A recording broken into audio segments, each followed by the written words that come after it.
بسم اللہ الرحمن الرحیم۔ ساتھ یہ بات بھی یاد رکھیں، آج کل پورے عالم کے اندر ایک وبا پھیلی ہے کرونا وائرس کے نام سے۔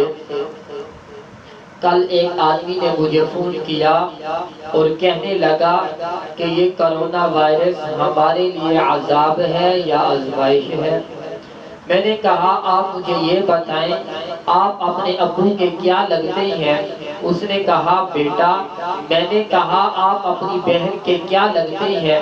اس نے کہا بھائی۔ میں نے کہا آپ اپنی بیوی کے کیا لگتے ہیں؟ اس نے کہا خاوند۔ میں نے کہا آپ اپنی اولاد کے کیا لگتے ہیں؟ اس نے کہا ابو۔ میں نے کہا اب آدمی ایک ہے اور نسبتیں تین ہیں۔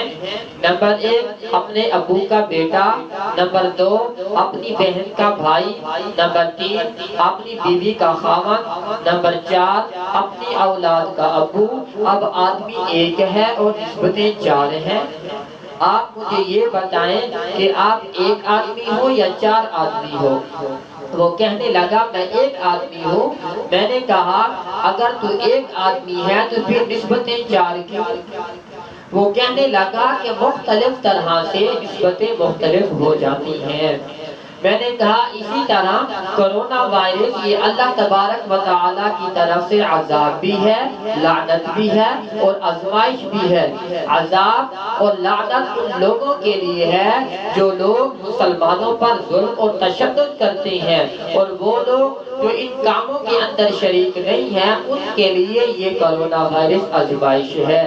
اللہ تبارک و تعالیٰ دیکھنا چاہتا ہے کہ میرے بندے ان حالات کے اندر بھی ثابت قدم رہتے ہیں یا نہیں رہتے۔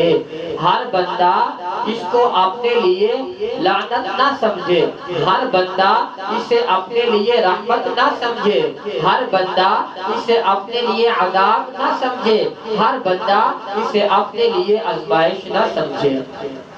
حدیث میں آتا ہے حضور اقدس صلی اللہ علیہ وسلم نے ارشاد فرمایا کہ جس جگہ پر طاعون کی وبا پھیل جائے، طاعون کہتے ہیں یہ پہلے زمانے کے اندر ایک بیماری تھی جو بہت خطرناک تھی، جیسے آج کل کرونا وائرس ہے۔ تو اللہ کے نبی صلی اللہ علیہ وسلم نے ارشاد فرمایا جس جگہ پر طاعون کی وبا پھیل جائے تو ان لوگوں کو چاہیے اپنا گھر اپنا محلہ چھوڑ کر دوسرے محلے کے اندر نہ جائیں۔ اسی طرح دوسرے محلے والوں کو بھی چاہیے اپنا محلہ چھوڑ کر اس محلے کے اندر نہ آئیں۔ اس حدیث سے معلوم ہوتا ہے کہ احتیاطی تدابیر کو اختیار کرنا صحیح ہے، اور جو احتیاطی تدابیر بتائی گئی ہیں ان تمام احتیاطی تدابیر پر عمل کرنا ہمارے لیے بہت فائدہ مند ہے۔ اور ان احتیاطی تدابیر کو سامنے رکھ کر یہ کہنا کہ مساجد کو بند کر دیا جائے یہ بات عقل سے ماورا ہے۔ اگر مساجد کو بند کر دیا جائے تو وہ لوگ جو مساجد کے اندر آ کر اللہ تبارک و تعالیٰ کے سامنے روتے ہیں، گڑ گڑاتے ہیں، پھر وہ لوگ کہاں جائیں گے، کس در پر جائیں گے؟ اور مجھے ایک بات کی بہت خوشی ہوئی کہ ہماری حکومت نے ہمارے علماء کے فیصلے کو ایکسپٹ کیا ہے، مساجد کو بند نہیں کیا، ورنہ بہت سارے ممالک ایسے ہیں جہاں پر مساجد کو بند کر دیا گیا ہے۔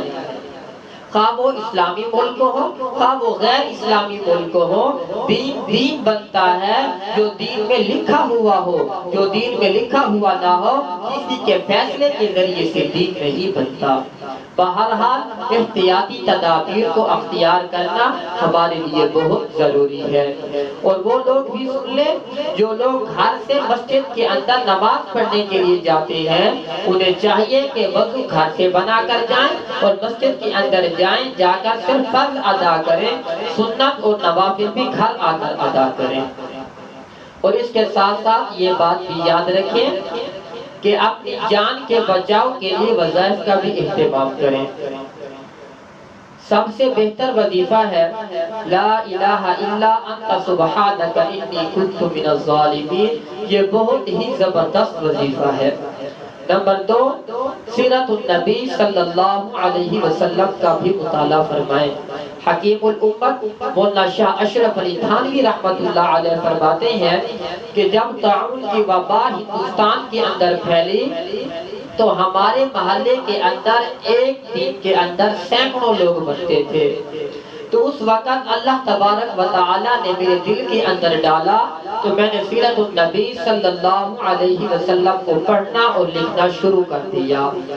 حکیم الامت مولانا شاہ اشرف علی تھانوی رحمت اللہ علیہ کی سیرت النبی صلی اللہ علیہ وسلم پر ایک کتاب ہے، کتاب کا نام یاد کر لیں، اس کتاب کو خرید کر اس کا مطالعہ فرمائیں۔ کتاب کا نام ہے نشر الطیب، خوشبو کا پھیلنا فی ذکر من الحبیب، حضور پاک صلی اللہ علیہ وسلم کے ذکر سے۔ یہ کتاب آسانی کے ساتھ کتب خانوں سے مل جاتی ہے، اس کتاب کا مطالعہ فرمائیں۔ اس کتاب کا مطالعہ کرنے سے دو فائدے ہیں۔ نمبر 1 انسان بیماری سے بچ جاتا ہے، نمبر 2 رحمت کائنات صلی اللہ علیہ وسلم کی سیرت کی معلومات حاصل ہوتی ہیں، اور اس کے ساتھ حضور اقدس صلی اللہ علیہ وسلم کے وہ وظائف جو اللہ کے نبی صلی اللہ علیہ وسلم نے خواب کے اندر آ کر بتائی ہیں، ان وظائف کا بھی اہتمام کریں۔ شیخ الاسلام مفتی محمد تقی عثمانی دامت برکاتہ العالیہ فرماتی ہیں کہ جس آدمی کے خواب کے اندر اللہ کے نبی صلی اللہ علیہ وسلم تشریف لائے ہیں، اس آدمی نے میرے ساتھ رابطہ کیا اور کہا کہ حضرت آپ ان وظائف کو بیان فرمائیں۔ وہ 3 وظیفے ہیں، یہ وظیفے روزانہ کی بنا پر نہیں ہے بلکہ زندگی کے اندر ایک بار ان کو پڑھنا ضروری ہے۔ وہ 3 وظیفے کیا ہیں؟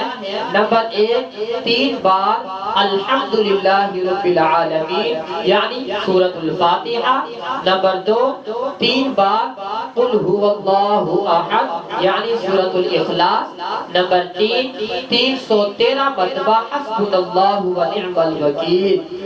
اگر کوئی آدمی ان وظیفوں کو پڑھنا چاہے یعنی الحمدللہ رب العالمین 3 بار، قل هو اللہ احد 3 بار اور حسبنا اللہ ونعم الوکیل 313 مرتبہ اگر کوئی پڑھنا چاہے تو گھڑی پر ٹائم دیکھ کر بھی پڑھے تو 5 سے 7 منٹ کے اندر کمپلیٹ کر لے گا۔